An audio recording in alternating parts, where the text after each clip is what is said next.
This was quite a step for Gerald Taylor. A year ago, he wouldn't have dreamed of making the trip from his home in Manchester to Bart's Hospital alone.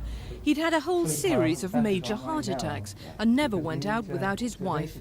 But now, thanks to a small device implanted in his body, life is slowly returning to normal.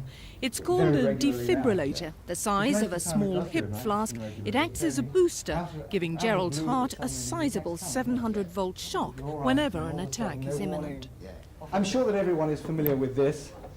If a patient comes in, their heart stops, apply this to the chest, we can shock them back into their normal rhythm. The problem is the patient can't go home with one of these.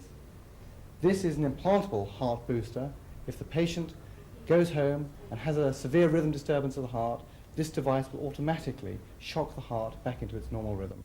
Since this machine put in, it was feeling normal as before.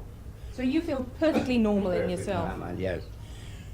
And you're able to do all the things that you could do before you became ill? With a walking, shopping, and going all over, come back, on the buses, everything as normal, same way.